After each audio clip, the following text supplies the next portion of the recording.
Adelante, hermano. Oremos, oremos. Padre nuestro que estás en los cielos, te alabamos, Señor, te glorificamos y te damos gracias por el privilegio, Señor, de una vez más de poder estar reunidos, una parte de tu pueblo, Señor. Queremos adorarte, glorificarte y reconocer, Señor, que tú eres el creador del cielo y de la tierra y de todo lo que en ella hay, Señor. Permite, Señor, que en este tiempo que tú nos has regalado, tú unjas con poder y con tu Santo Espíritu al pastor para que el mensaje, Señor, que tú traes a través de él, nosotros lo podamos entender claramente y podamos hacerlo por obra, Señor, y no olvidarnos de tu palabra, Señor. Gracias una vez más por el cuidado, por los hermanos que están en camino, Señor. Permite que lleguen a tiempo y que todos podamos participar de este alimento espiritual, Señor. También te damos gracias por nuestra hermana Carmen, por el pastor, Señor. Síguelos fortaleciendo en este proceso, Señor, y sabemos que tú estás ahí siempre sosteniéndoles, guardándoles y ayudándoles. Te alabamos, oh Rey, en el nombre de nuestro Señor Jesucristo. Amén. Amén. Hoy vamos a continuar estudiando este capítulo 9 del libro de los Hechos y vamos a ver reacción de los creyentes a la conversión de Saulo. Esto es lo que vamos a estar estudiando hoy. Y la experiencia de Saulo con Jesús, así como fue de sorpresiva y de rápido, también lo fue de convincente y profunda. Así que ya nosotros sabemos de la manera que Saulo se encontró con Jesús, ¿verdad? Fue de una forma sorpresiva y rápida, porque Saulo no estaba esperando aquella experiencia que vivió, pero a la vez que tenía esa característica, también fue convincente y profunda. Y vamos a ver lo que dice el verso 20. Así que vamos a comenzar leyendo el versículo 20.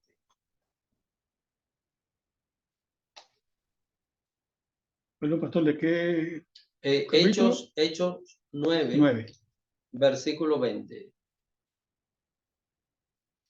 ¿Alguien quiere leer? Bueno, Hechos 9, versículo 20 dice, enseguida predicaba a Cristo en las sinagogas, diciendo que este era el Hijo de Dios. Amén. Nosotros, hermanos, podemos observar aquí algo, ¿eh? Este hombre había llegado a Damasco con un propósito. ¿Cuál era el propósito? De perseguir y de encarcelar a los seguidores de Jesús. Eso fue lo que lo movió a él a salir de Jerusalén. Ahora, ¿qué está haciendo el hombre? Está predicando que Jesús es el Hijo de Dios. Noten este cambio tan profundo que se ha producido en la vida de este hombre. Llegó a un lugar con unos propósitos y esto cambió de manera completa. Lo que él estaba persiguiendo ahora él era parte de eso que él estaba persiguiendo. Ahora bien, hermanos, ¿cómo reaccionaron las personas que escucharon predicar a Saulo? ¿Cómo la gente que lo oía predicar? Porque en la ciudad se supo que ese hombre tenía poder dado por el sumo sacerdote y todo aquel camarilla religiosa para perseguir a los cristianos. Ahora el hombre está predicando y diciendo, noten lo que dice el verso 20, que él predicaba diciendo que Jesús era el Hijo de Dios. Reconocía a Jesús como el Cristo y está diciendo es el Hijo de Dios cuando él salió a perseguir especialmente a estas personas. ¿Será, hermano, que los seres humanos no estamos preparados para algunos cambios que se producen? Yo creo que no es tan fácil asimilar un cambio repentino que se puede producir. Vamos a ver, vamos a seguir viendo lo que dicen los versos 21 y 22. Vamos a ver cómo reaccionaron las personas que escucharon predicar a Saulo. Vamos a ver, verso 21 y verso 22. Bueno, Tuviela. Dice así, y todos los que le oían estaban atónitos y decían, ¿no es este el que asolaba en Jerusalén a los que invocaban este nombre y a eso vino acá para llevarlos presos ante los principales sacerdotes? Pero Saulo mucho más se esforzaba y confundía a los judíos que moraban en Damasco, demostrando que Jesús era el Cristo. Noten esto, hermano, La gente estaba asombrada y no solo estaban asombrados los cristianos que estaban en Damasco, sino las personas, los judíos que estaban allí y otros más, y se hacen esta pregunta: ¿cómo es posible que este hombre que ha salido de Jerusalén para perseguir, para llevar presos ante los principales sacerdotes, cómo es que ahora él está predicando? La gente estaba asombrado de lo que estaba pasando. La verdad es que hay cosas que parecen sueños, ¿verdad? Hay cosas que uno dice, pero esto como que parece un sueño, esto como que no parece que es una realidad. Cuando nosotros podemos vivir alguna experiencia que nos sorprende, hay cosas que como que cambian, es como si todo está iluminado y de repente todo se pone oscuro. Ese tipo de reacción es este cambio que se ha producido. Hermanos, hay cosas que humanamente hablando son imposibles de entender. Y cuando uno mira la Biblia, uno se da cuenta que a través de la Biblia está la mano de Dios. Está Dios obrando. Dios está manifestándose. ¿Por qué razón? Este hombre hacía blasfemar a los que mencionaban el nombre de Jesús. Dice la misma Biblia en el capítulo 22 de este mismo libro de los Hechos. Es una cita que no vamos a leer, solo la voy a citar, pero dice que Pablo, él mismo dice, yo hice blasfemar y maldecir el nombre de Jesús a discípulos del Señor, de la manera tan cruel como él trataba a los cristianos, y ahora él está. Miren lo que dice el verso 22, que él se esforzaba. La gente decía, pero ven acá, tú no viniste aquí a perseguir a los cristianos. Y ahora está hablando de Cristo, pero dice que él se esforzaba y confundía a los judíos que moraban en Damasco. Esta confusión era para bien, porque aquí confundirlos era para enseñarle la verdad, porque los judíos, como antes Pablo creía, pensaban que estaban haciendo lo correcto y que estaban agradando a Dios. Y ahora Pablo pues estaba demostrando que Jesús era el Cristo. Pero yo quiero hacer una pregunta en este momento antes de continuar, y es, ¿cómo Pablo estaba demostrando que Jesús era el Cristo? ¿Qué piensan ustedes? Vamos a ver qué se les ocurre. ¿Cómo él demostraba que Jesús era el Cristo? Vamos a ver. ¿Qué piensan en cuanto a esto? ¿Qué se imaginan? ¿Cómo Pablo?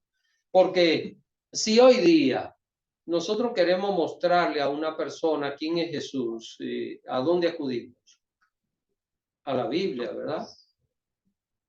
Vamos a la Biblia. El apóstol Pablo, ¿a dónde acude? Yo creo que el testimonio de lo que le pasó a él.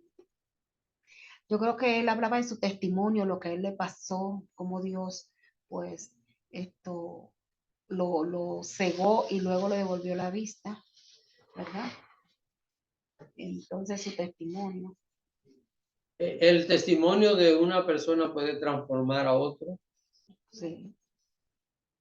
puede ayudar a Puede motivar, ¿verdad? motivar. Motivar. Ahora, ¿qué sería lo que Saulo? Saulo era muy conocedor. No sé si alguien de los hermanos que están en Zoom quiere opinar algo. Mire, Saulo era muy conocedor ¿de qué? De la ley de la ley de El Antiguo Testamento. Testamento, sí. Todo lo que había. Así que cuando él hablaba de las escrituras, hablaba del Antiguo Testamento, recuérdense que él mismo, Saulo, es el primero que escribe un libro del Nuevo Testamento, que fue la carta a los tesalonicenses. La primera carta a los tesalonicenses es la primera escritura del Nuevo Testamento que se escribe, y la escribe Pablo. Pero la escribe Pablo, ¿cuánto?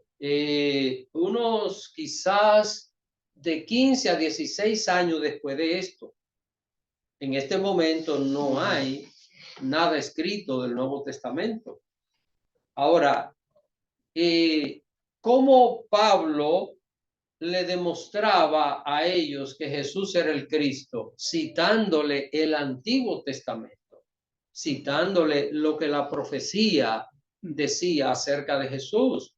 Es la manera en que le demostraba, porque recuérdense que estos judíos, a pesar de ser rebeldes, a pesar de ser desobedientes, ellos conocían las escrituras. Y cuando una persona conoce algo, uno puede utilizar ese conocimiento para mostrarle algunas verdades que tal vez la persona ha pasado por alto. Así que esto es lo que está viviendo Saulo en este momento y la gente que estaba rodeándolo a él. Ahora, vamos a ver algo, porque ya ustedes están viendo que el hombre ahora está predicando. Ahora el hombre comenzó a hablar de Jesús y está convenciendo a muchos judíos de que Jesús era el Cristo. Ahora, aquí pasa algo y yo quiero que leamos este versículo y es del verso 23. Vamos a ver lo que nos dice el verso 23.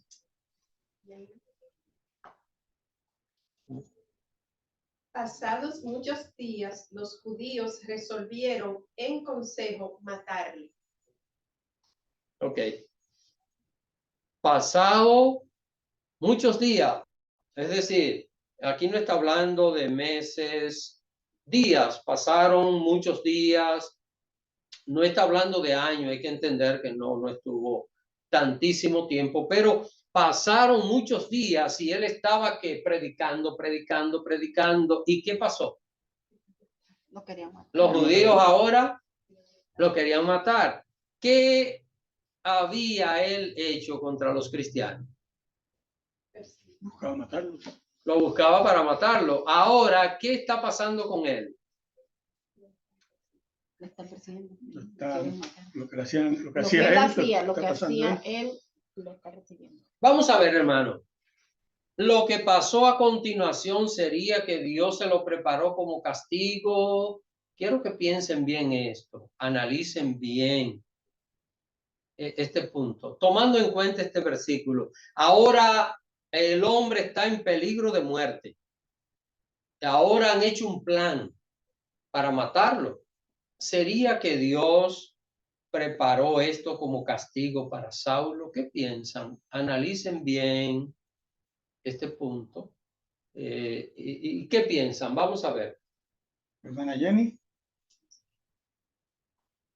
Amén, buenas noches, bendiciones, pastor, bendiciones a todos los hermanos. Amén. No, pastor, yo entiendo que no, el Señor no preparó esa persecución y que lo quisieran matar. Lo que pasa es que en ese pueblo pues le tenían miedo y seguramente pensaban que no era verdad, que él estaba predicando la palabra de Dios. Quizá pensaron hasta que pudiera haber sido una trampa para seguir con lo que él hacía, pero Dios no hizo eso, de que después de él ser perseguidor, que lo persiguieran a él. El hombre decidió perseguirlo y matarlo también, pero no pienso que el Señor haya hecho eso.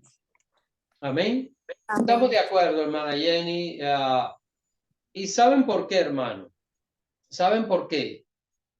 ¿Había el Señor perdonado a Saulo, sí o no? ¿Y qué nosotros podemos decir sobre el perdón de Dios? Se borra y se olvida de todo lo anterior. Borra, hermanos. O sea, al leer esto, probablemente alguien diga, oh, es que ahora le están haciendo pagar lo que él había hecho. Eso no pasa en Dios. Eso pasa humanamente hablando. Entre los humanos pasa esto, hermanos. Pero delante de Dios esto no existe. ¿Por qué? Porque Dios había perdonado a Saulo. Cuando él estuvo esos 3 días ciego y cuando tuvo aquella experiencia con el Señor, allí Saulo se arrepintió y recibió perdón por todos los pecados. Así que lo que él iba a padecer aquí, y aunque en el momento de la conversión, cuando Dios luego le habla a Ananías y le dice, yo le haré ver lo que es necesario que padezca por mi nombre, estaba hablando de el sufrimiento por ser un siervo de Dios, no el pago por haber perseguido la iglesia, porque aquello fue perdonado. Y es algo que nosotros debemos tener siempre presente en nuestras mentes, hermanos.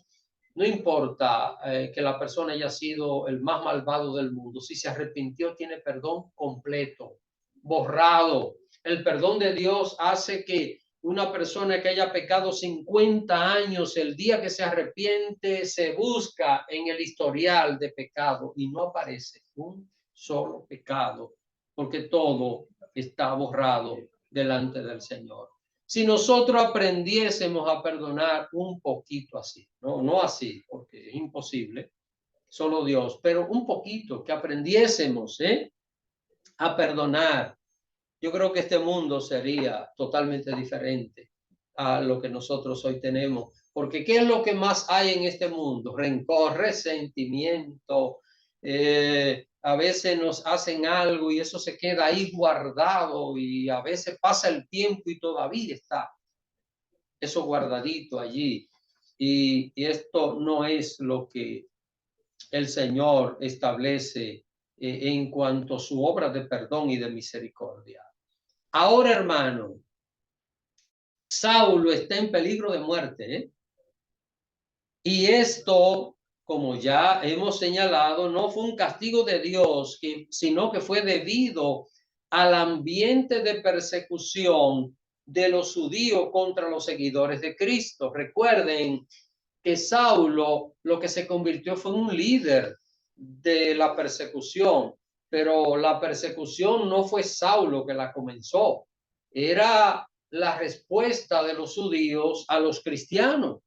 El judío rechazaba la predicación del evangelio y entonces ahora está Saulo en medio de aquel ambiente. Esto es lo que provoca. No fueron los cristianos que quisieron matar a Saulo. ¿Están entendiendo esto, hermanos? Porque ya esto sería serio que los hermanos quieran matar a Saulo. Los judíos son los que se levantan y ahora Saulo está en peligro de muerte. Así que, ¿qué hacen los judíos? Elaboran un plan, hermanos.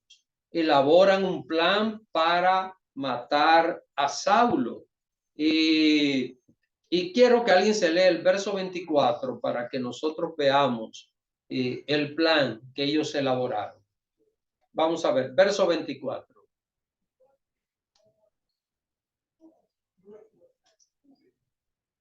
Hermana Jubiela. Pero sus acechanzas llegaron a conocimiento de Saulo y ellos guardaban las puertas de día y de noche para matarle. Ustedes saben que las ciudades eran amuralladas y que las ciudades no tenían muchas puertas para salir, así que había una puerta principal y por ahí tenía que salir todo el mundo. Y dice que los judíos estaban ahí preparados. Sería al salir de la puerta de la ciudad, en el camino inmediato, esperando, dice, de día y de noche montaron guardia ahí, esperando que el hombre saliera para matarlo. Ese fue el plan que elaboraron los judíos. Ahora, los creyentes de Damasco elaboraron otro plan. Vamos a ver cuál es el plan de los creyentes y está en el verso 25. ¿Puedo seguir leyendo? ¿Sí? Entonces los discípulos, tomándole de noche, le bajaron por el muro, descolgándole en una canasta.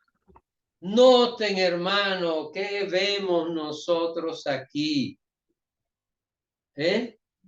Los hermanos, me parece ver aquella reunión, se dieron cuenta de que estaban por matar a Pablo. Alguno de los hermanos se dio cuenta de los grupos que estaban en la puerta de Damasco esperando que Saulo saliera para irle encima y matarlo.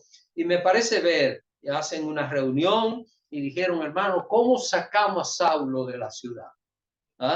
¿Cómo nosotros lo sacamos del peligro?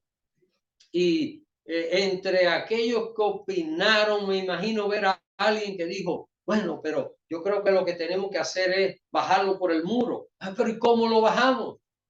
Y alguien dijo, yo tengo una canasta bien grande, porque lo metieron en una canasta, hermano. Y para meter a un hombre en una canasta debe ser grande y debe ser fuerte. Así que prepararon un plan. Me imagino ver a aquellos hermanos vigilando durante la noche. Y hermanos, nos vamos a poner de acuerdo y vamos a ubicarnos en diferentes lugares. Y esto es un argumento mío, pero me imagino que elaboraron un plan, porque Saulo estaba escondido, porque lo estaban buscando para matarlo. Entonces, elaborarían un plan. Ok, yo me voy a parar en tal esquina y cuando yo haga la señal, Saulo se mueva y aquel en otro lugar. Ok, y en el muro van a estar esperando. Y en el muro yo me imagino que debieron estar los hermanos más fuertes, ¿verdad?, de la congregación, porque luego había que bajar este hombre con las cuerdas amarradas de la canasta, bajarlo. Y del otro lado, ¿qué habría? Del otro lado me imagino que alguien lo estaba esperando con una cabalgadura, un caballo preparado para que el hombre escapara. Hermano, ¿qué piensa usted que reflejó aquella actitud de los cristianos de Damasco? Vamos a ver, ¿qué piensan acerca de esto? ¿Qué reflejó la actitud de aquellos hermanos? Que lo habían aceptado.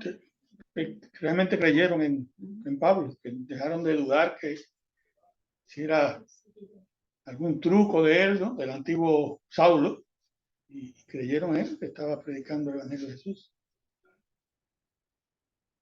Muy bien, ¿alguien más quiere decir? Es fácil que el peor enemigo.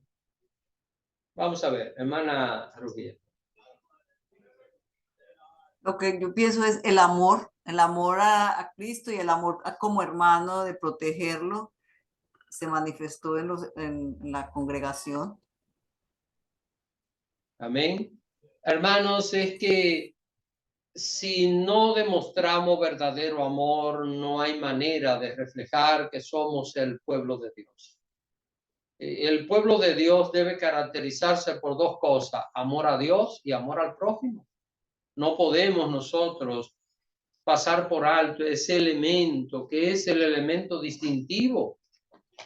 La palabra de Dios dice que el que no ama no ha conocido a Dios, porque Dios es amor. Ahora, amar a veces es muy difícil, porque en este caso,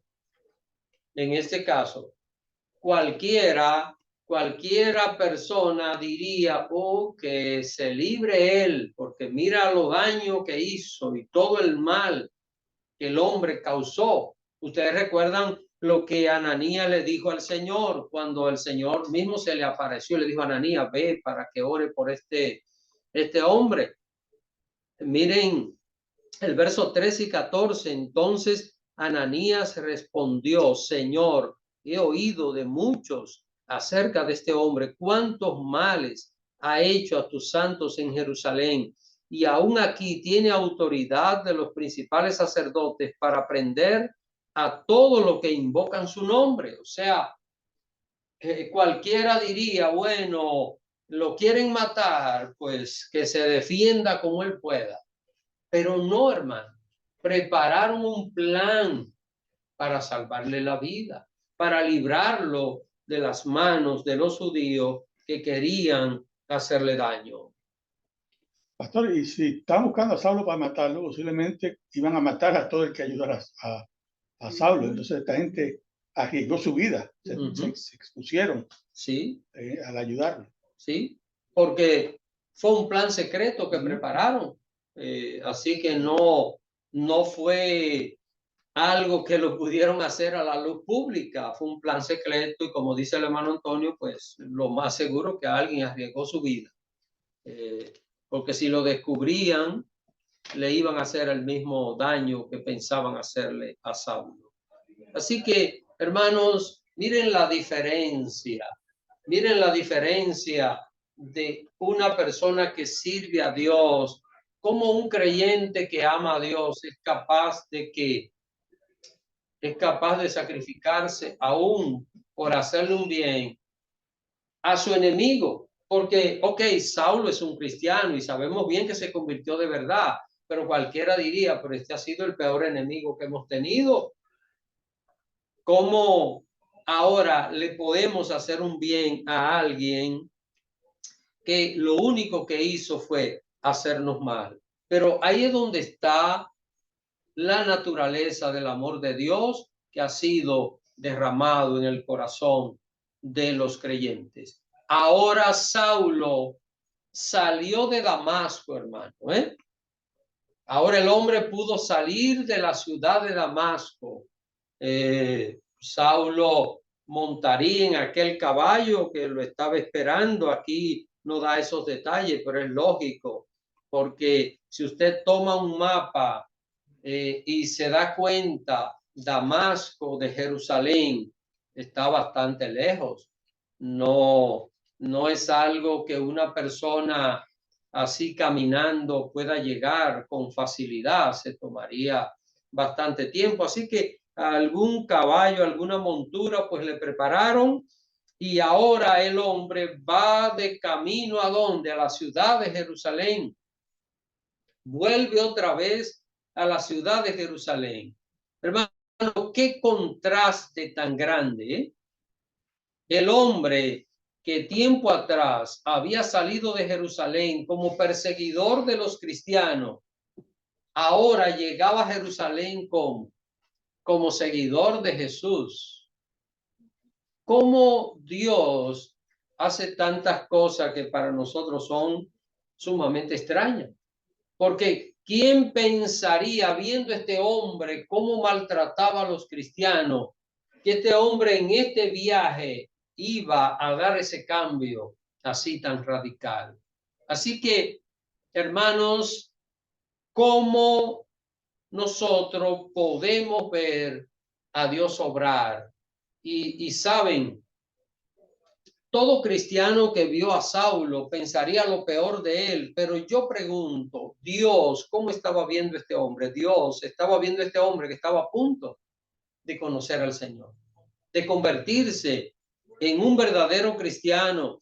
Y Dios, que conoce el futuro, estaba observando cómo este hombre iba a ser en el futuro y lo que iba a llegar a ser. El más grande de todos los apóstoles, porque en cuanto a trabajo, en cuanto a actividad, ningún apóstol hizo lo que realizó el apóstol Pablo. Así que Dios está viendo lo que nosotros no podemos ver. A veces estamos viendo tal vez una persona que está atada por los vicios, o alguien que lleva una vida moralmente desordenada, una persona que se encuentra hundida en diferentes cosas. Y nosotros que estamos viendo a alguien que está perdido, pero Dios puede estar viendo a alguien que lo va a salvar. Él lo va a redimir. Por esto, hermanos, es importante de que nosotros compartamos el evangelio y que dejemos que Dios se encargue de la otra parte. Ahora el hombre regresaba a Jerusalén. ¿Y cómo regresaba? Vamos a verlo en el verso 26. ¿Alguien quiere leer? Verso 26. Yo. Duro. Hechos 9:26. Cuando llegó a Jerusalén, trataba de juntarse con los discípulos, pero todos le tenían miedo, no creyendo que fuese discípulo. Hermanos, Hasta los discípulos. salió huyendo de Damasco. ¿Por qué? Porque estaban amenazando con quitarle la vida. Ahora llegó a Jerusalén y el hombre está convertido de verdad al Señor. Pero ¿qué dice? Trataba de juntarse con los cristianos, pero todo el mundo, me imagino un ejemplo. Aquí estamos nosotros, ¿verdad? En esta reunión. Pensemos que estábamos en este tiempo en Jerusalén, este grupo que está acá. Y de repente llegaba Saulo y entraba por esa puerta y decíamos, hermanos, vamos a orar para terminar. Así que nadie quería juntarse con él, hermano. Todos le tenían miedo. Había temor de la presencia de este hombre entre los cristianos porque ellos dudaban que él fuese un verdadero discípulo. Es que de la manera que se comportó, como todo lo que Saulo hizo en contra del evangelio era para que los cristianos le tuviesen miedo. Ahora, voy a hacer una pregunta y quiero que, bueno, que todos quizás no participen, pero la gran mayoría quiero que opine algo acerca de esto. Analice bien esta pregunta, analícenla, ¿eh? ¿Qué usted piensa sobre la reacción inicial de los creyentes de Jerusalén con respecto a Saulo? Vamos a ver, ¿qué usted piensa? ¿Qué análisis puede hacer de esta reacción inicial de los creyentes en Jerusalén con respecto a Saulo? Opiniones, ¿qué piensan?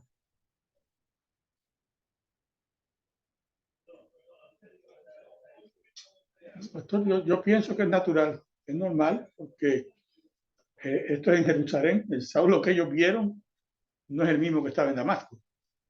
Entonces ellos posiblemente, la mayoría de lo que recuerdan es toda la persecución que tenía en contra de los cristianos. Y de buena primera decir, no, que ahora soy cristiano, pues no los puedo culpar por tener sus dudas. ¿Alguien más? Nosotros sabemos, lo que siempre he dicho, nosotros sabemos el final de la película. Sí. Ellos no. Ellos no, porque nosotros tenemos la historia, Sí. pero ellos no. Ellos estaban viviendo el momento, ¿eh? Hermana Rubiela. Sí, lo mismo que dijo el hermano Antonio. Claro, ellos no vieron el proceso que él tuvo con el encuentro de Jesús entre el camino a Damasco. Solamente lo ven regresar y dice, ¿cómo se va a juntar con nosotros? Nos va a matar. O sea, ellos no vieron esa etapa y no tuvieron tiempo de que los otros hermanos vinieran a dar testimonio de la conversión. Entonces para ellos dijo, este es, como dice el hermano Antonio, está tramando algo contra nosotros. No conocían lo que realmente les había pasado en ese trayecto que fue a perseguir los otros hermanos. Sería que los hermanos pensarían, cuidado si es una estrategia para reunirnos a Ajá. todos Exacto. y poder atraparnos. Sí. ¿Ah? Que se está haciendo pasar por cristiano. Está haciendo planes. Para infiltrarse y ver cómo puede lograr. Exacto. Y ¿demostraba esto falta de amor de los hermanos de Jerusalén? Vamos a ver.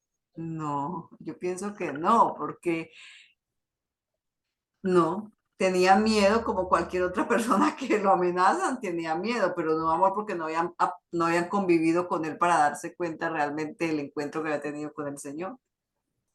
Tenían temor, pero no era falta de amor. Amén. Vamos ahora, casi ahora, vamos a aprender algo, hermanos, algo muy importante, no solo en este caso de Saulo, sino también que puede ser aplicado a cualquier aspecto de nuestra vida. Ustedes saben, hermanos, que la precaución nunca está de más. El ser cuidadoso nunca está de más. ¿Y qué es lo que estamos viendo en los hermanos? Ellos estaban siendo cuidadosos. Estaban tomando precaución. ¿Por qué razón? Porque, bueno, Dios sabía lo que había acontecido, pero ellos no tenían esto claro. Ellos no sabían exactamente lo que había sucedido. Si es en este tiempo, es muy fácil. Se llama Ananías por Facebook, ¿verdad? O vamos a conectarnos por Zoom con el hermano Ananías. Ananías, así, sí, yo fui, oré por él, estaba ciego. Y bueno, y pasó todo esto. Bueno, pues ya. Pero en aquel tiempo, llegar las noticias a ciertos lugares, hermano, se tomaba bastante distancia, ¿verdad? Había y se tomaba tiempo porque tenía que ir alguien. Y como estaba la situación en Jerusalén, yo no creo que muchos cristianos salían de Damasco para ir a Jerusalén, porque recuérdense que aquello estaba difícil. Aunque el hombre que era el principal promotor de la persecución ahora estaba en esa condición, pero él no era el único que estaba persiguiendo. Así que los cristianos estaban allí medio recelosos, ¿verdad? De lo que estaba sucediendo. Y recuerden que hubo una cantidad que salió huyendo, pero otros parece que pudieron esconderse, quedarse allí en la ciudad. Y estos son los que están allí cuando llega Saulo. Y Saulo busca la manera de reunirse. Me imagino que esas reuniones no eran tan públicas debido a la persecución, pero Saulo averiguaba, indagaba dónde se están reuniendo y se aparecía, hermano, y se acababa la reunión desde que Saulo entraba. Y no era para menos. Así que Dios siempre llevará a cabo su plan. Hermanos, y cuando Dios hace algo, la obra del Señor siempre será evidente. Así como en Damasco, el Señor utilizó a un hermano. ¿Cómo se llamó en Damasco? Aquel hermano que Dios utilizó para tratar con Pablo. No. Bernabé es ahora. Ananías. Creo que la hermana Jenny, no sé si. Ok, parece que era responder. Ananías, ¿verdad? Dios usó en Damasco a un hermano llamado Ananías. Y en Jerusalén, Dios va a usar a otro hermano, que ese sí es, hermana Carmen, Bernabé. Vamos a ver lo que dice, verso 27 hasta el verso 29. Alguien, por favor, que se lea esta cita.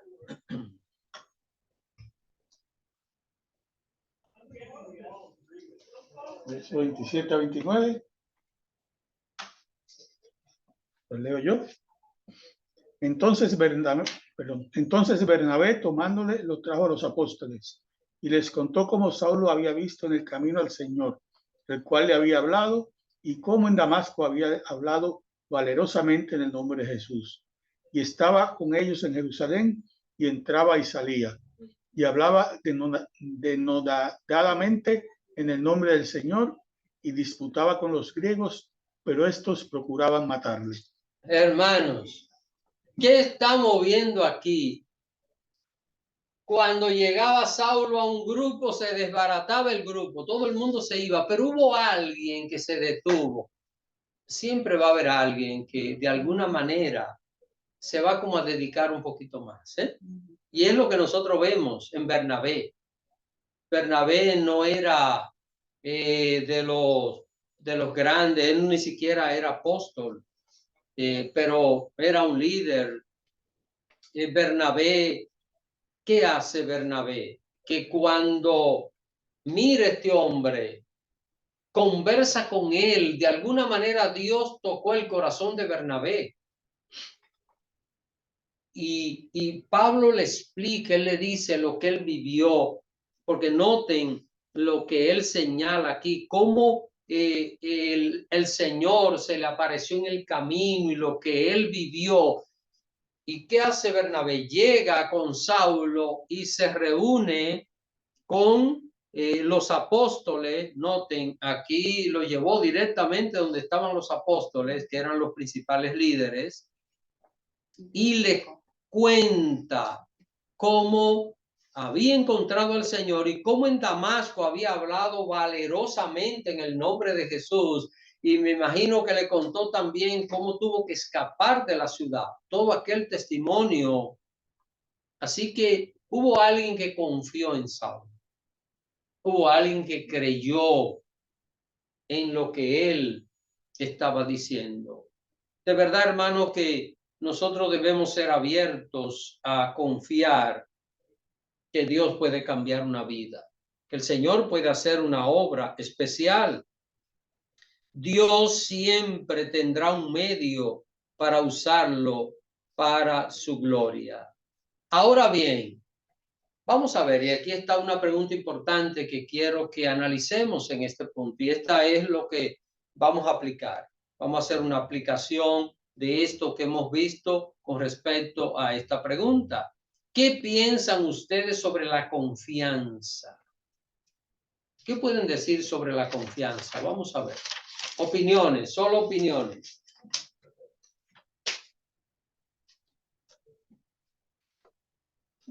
Hay que ganársela. Hay que ganársela, hermano Antonio. ¿Alguien más? La confianza.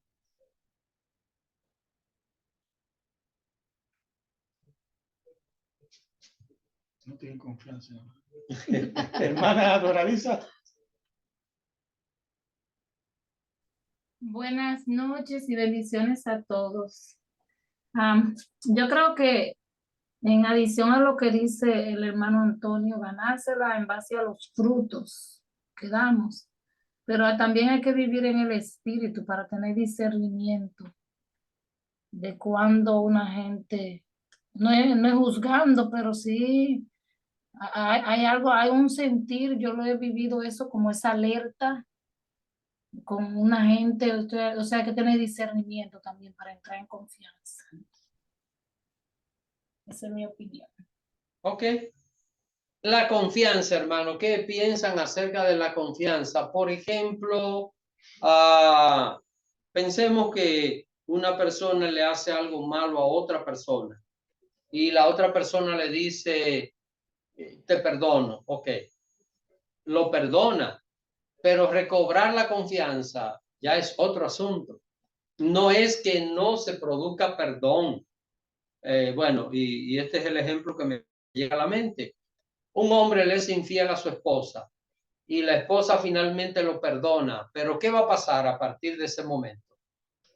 La mujer lo va a estar siguiendo, es decir, ese hombre va a tener que demostrar donde quiera que anda y lo que va a tener que hacer es que va a tener que andar con su esposa en la mayor cantidad de sitios posible y cuando no ande con ella tendrá que demostrar con evidencia dónde estaba.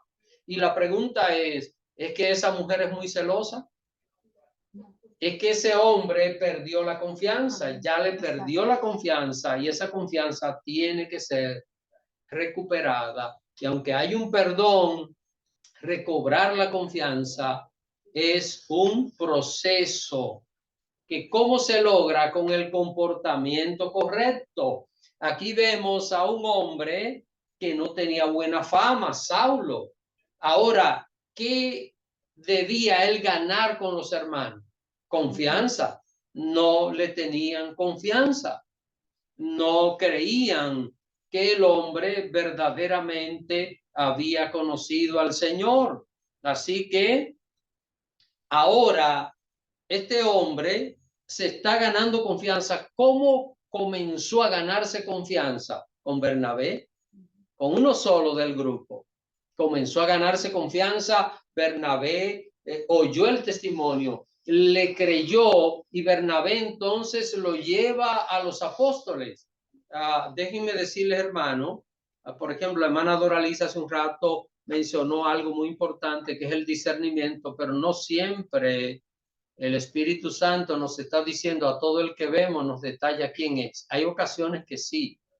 Hay ocasiones que podemos ver una persona y sentir como algo, algún testimonio del Espíritu, puede ser positivo, puede ser negativo. Eso puede suceder. Esto es lo que conocemos como el discernimiento espiritual, pero eso no pasa en el 100% de los casos. Eso pasa, pero no siempre sabemos exactamente qué es lo que hay en el corazón de una persona. Desde luego, cuando conocemos a alguien o estamos tratando a alguien y sentimos como algo extraño, no quiere decir que rechacemos a esa persona, pero sí, de alguna manera, que esperemos, porque el tiempo será determinante. Usted quiere conocer a alguien, dele tiempo, porque con el tiempo se van a ver que los frutos, recuérdese que la confianza es un proceso que se va ganando, no es algo que se puede alcanzar de la noche a la mañana. La confianza no se logra con una primera impresión. La primera impresión es importante, pero no se gana con esto. Así que, ¿qué pasó, hermanos, allá en Jerusalén? Ahora el hombre está entre los cristianos. Ya los hermanos lo aceptaron en el seno de ellos. Y ahora, ¿qué pasó? Hablaba de Jesucristo allí en Jerusalén. Ahora él es uno de los predicadores. ¿Y qué dice el verso 29? Y hablaba denodadamente en el nombre del Señor y disputaba con los griegos. ¿Pero esto qué? Procuraban matarlo. Vamos a ver, ¿por qué salió corriendo de Damasco? Porque querían matarlo. Y ahora, ¿qué está pasando en Jerusalén? Querían matarlo por predicar el evangelio. Ahora, los hermanos de Jerusalén, como los de Damasco, se enteraron de que querían matarlo. ¿Y qué hacen? ¿Qué hacen ahora estos hermanos? Vamos a ver lo que dice el verso 30. Alguien, por favor, que se lee el versículo 30. Amén. Cuando supieron esto, los hermanos le llevaron hasta Cesarea y le enviaron a Tarso. Hermanos, ahora, ¿qué piensan sobre la reacción de los hermanos ahora? ¿Qué piensan? Al principio, ¿cómo reaccionaron con él? Con cuidado, con temor, no tenían confianza. ¿Y ahora qué hicieron? Ahora lo están protegiendo, hermano. Y yo pregunto, ¿esto era Damasco? ¿Esto era Jerusalén? ¿Qué había pasado en Jerusalén? No, credibilidad. ¿Cuántos creyentes habían tenido que salir huyendo y abandonar todo en Jerusalén por culpa de Saulo? Y ahora, ¿por qué usted cree que ahora actuaron diferente que al principio? Ya le tenían confianza. Porque le tenían confianza ahora. Se había ganado la confianza de ellos. Se había ganado la confianza, el testimonio. Ahora el hombre, creo que la hermana Jenny va a decir. Hermana Jenny. Amén, no, yo iba a comentar eso, que ahora pues ya ellos habían visto y habían oído del cambio y la transformación de él y cómo defendía ahora el evangelio y cómo discutía con los griegos y bueno, el amor otra vez se ve manifestado en Jerusalén y lo salvan para que él vuelva para que se salve y vaya a otra ciudad a la que no lo fueran a matar. Ya estaban creyendo en él, en la palabra, en lo que predicaba. Y el amor de Dios en esos hermanos pues fue manifestado una vez más. Amén. La gente de Damasco, el hombre llegó allí para aterrorizarlo, pero cuando ahora está en peligro, lo salvan, lo sacan de noche, lo bajan por un canasto, ¿verdad? Del muro. Ahora en Jerusalén, ¿qué hacen los hermanos? Preparan un plan. Aquí prepararon un plan, porque el hombre dice que esta expresión que dice el verso 29, pero estos, hablando de los judíos griegos, procuraban matarle. Esto de procuraban es que estaba el comentario y se supo de que estaban planificando, vamos a matar a este hombre, vamos a matar a Saulo ahora para acabar, porque el hombre comenzó. Mire lo que dice el comienzo del verso 19, y hablaba denodadamente. ¿Qué es esto? Con denuedo, sin temor. La palabra denuedo es sin temor. Y él sabía, estaba Saulo consciente de lo que había en Jerusalén, una maquinaria de persecución que venía desde el sumo sacerdote y de todos.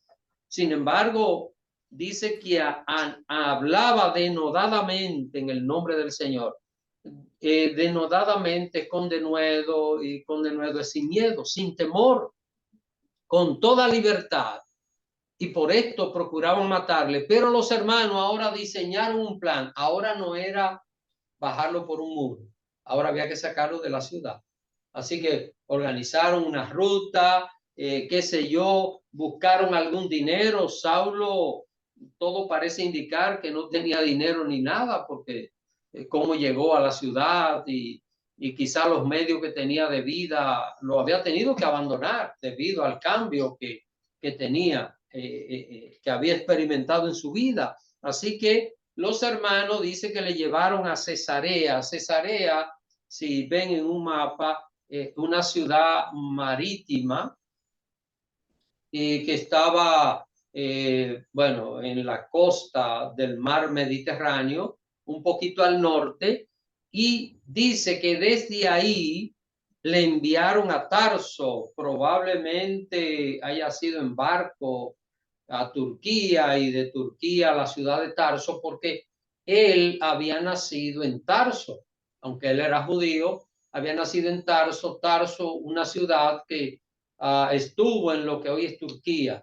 Así que en ese territorio, pues allí fue donde él nació y a aquel lugar le llevaron para que el hombre allí estuviera protegido. Ya no había peligro alrededor de Saulo. Hermanos, estamos viendo aquí qué cosa. Estamos viendo aquí cómo estos hermanos actuaron con madurez espiritual. Esa es la palabra.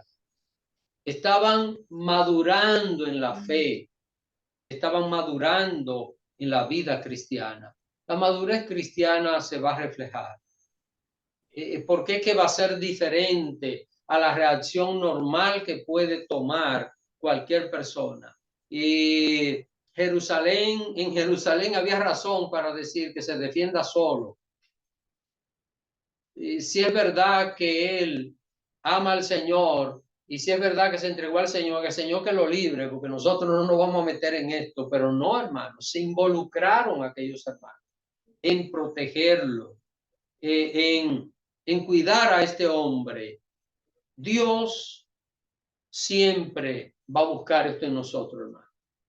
Que seamos capaces de ser diferentes a la gente del mundo. Si la iglesia actúa igual que como actúa el que no conoce al Señor, ¿qué testimonio podemos dar de Cristo? ¿Cómo podemos reflejar la imagen de Cristo? La primera reacción que todo creyente va a tomar es una reacción humana, es lo primero que va a sentir, pero cuando reflexiona dice, no puedo actuar igual que aquellos que no conocen al Señor.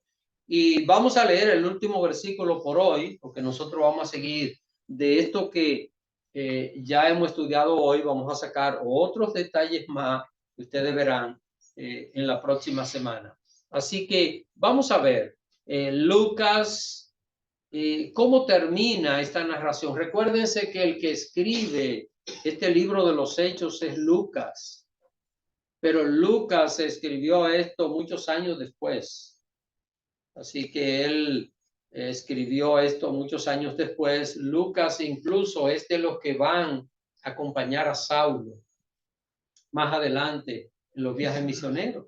Vamos a ver cómo Lucas termina esta narración de la conversión de Saulo. Y vamos a leer el verso 31.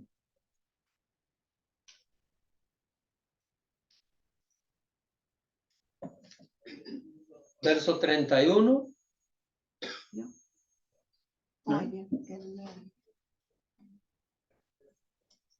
Bueno, Jubiela. Entonces las iglesias tenían paz por toda Judea, Galilea y Samaria, y eran edificadas, andando en el temor del Señor, y se acrecentaba fortalecida por el Espíritu Santo. Cuando comenzó la persecución, ¿dónde habían iglesias? ¿Dónde? Jerusalén. Jerusalén. Y ahora, Galilea, Samaria, pero también Damasco, no menciona aquí. ¿Y cuántos otros lugares habría? Ahora, noten esto, hermano. ¿Cómo comienza Lucas este capítulo? ¿Cómo comienza? Si notan, el verso 1 dice: Saulo, respirando aún amenazas y muerte contra los discípulos del Señor. Es decir, comienza hablando de la persecución fiera. Así comienza el capítulo. ¿Y cómo termina?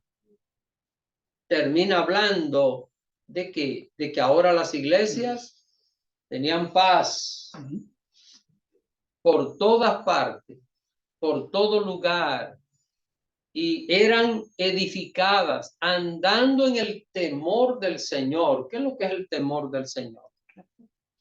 Respeto. Respeto y amor a Dios. Eso Obediencia. contiene el temor. Temor es eso, respeto y amor. Y el temor de Dios, ¿a qué lleva a la persona? Alejarse del pecado, hermano.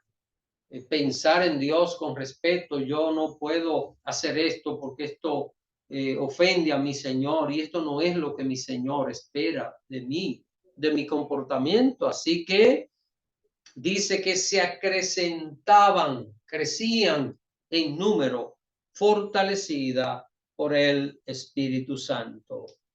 ¿Qué vemos nosotros en todo esto? Vemos, y hay una enseñanza principal aquí, es que nadie puede detener el avance de la Iglesia de Cristo. Nadie lo puede detener, porque, pregunto, cuando se desata la persecución, en vez de la Iglesia ser destruida, ¿qué pasó? Creció, se expandió, se multiplicó, y vamos a ver, y se levantó un gran perseguidor, el peor de todos. ¿Y qué pasó? Ahora ese hombre se va a convertir en el más grande predicador. Miren, el más grande perseguidor de la iglesia, que fue Saulo, ahora se va a convertir, bueno, cuando digo ahora, me refiero a que ya experimentó el cambio. Van a pasar 14 años, hasta que él es llamado al pleno ministerio. No, eso no pasó de manera inmediata, pero el gran perseguidor se convirtió en el gran predicador, en el hombre que pudo llegar por todas partes con el evangelio de Cristo. Enseñanza: nadie puede detener la obra de Dios. Otra enseñanza, hermano, no importa lo que haya pasado, debemos confiar que Dios puede cambiar al peor de las personas, y que si alguien se acerca a nosotros, ¿qué debemos hacer? Vamos a apoyarlo con precaución, sí, al principio, con precaución, pero vamos a apoyarlo y vamos a ver lo que Dios puede hacer en la vida de una persona. Así que no sé si tienen alguna pregunta final, alguna pregunta, algún comentario. Entonces, yo siempre he visto que en Pablo que aunque no pensaría la peor persona para predicar que el cristianismo era Pablo en aquel entonces, ¿no? Pero en realidad yo pienso que es la persona ideal porque él tenía unos atributos personales de su carácter que eran deseables, simplemente sus valores Ujú. eran diferentes. Y Dios lo que hizo, bueno, este tiene los atributos, déjame cambiarlo. Y él lo que hacía contra los cristianos, que era perseguirlo hasta el final, lo hizo predicando. O sea, la insistencia, la tenacidad de él era lo que demostraba cuando perseguía a los cristianos. Claro, los valores son distintos. Ya no persigue para matar, sino persigue para proclamar la palabra, pero con la misma intensidad, el mismo celo que tenía anteriormente. Entonces yo siempre lo comparo con los deportes, ¿no? Si uno tiene un equipo, que el otro equipo tiene un super jugador que está ganando todos los juegos, mientras es parte del otro equipo uno lo odia, pero si tiene la oportunidad de traérselo para que juegue para uno, Uno lo ama. es perfecto, ¿no? Entonces eso fue lo que hizo Dios, el más insistente perseguidor se lo trajo porque tenía las características, pero le cambió su pasión, ya no era perseguir, matar a los cristianos, sino predicar el evangelio. Sí, sí. Así, hermano, que ahora, antes era perseguir los cristianos, ahora es persiguiendo a la gente para hacerlo cristiano, con la misma dedicación. Qué bueno. ¿Qué hace el Señor? Recordemos algo, hermanos, probablemente en nuestra familia, entre nuestros amigos, en algún ambiente que nos movamos, tal vez hay alguien que uno dice, yo no creo que esta persona termine conociendo a Dios. Uno piensa, a veces porque pueden ser ateos, pueden ser hasta ateos, lo que sea, pero ¿cuál será el plan de Dios? Y es la parte donde nosotros debemos de confiar y decir, Señor, yo sé que es una obra que tú la vas a hacer. Porque cualquiera diría, pero con Pablo es que Dios directamente interviene, es que en toda salvación Dios directamente interviene, hermano. El ser humano no se puede salvar por su propio esfuerzo. La parte viene de Dios. Ahora, nunca va a ser, las experiencias nunca van a ser iguales, pero Dios siempre va a amar a la persona y Dios siempre va a querer que se salve. Así que bueno, lo dejamos hasta aquí por esta noche.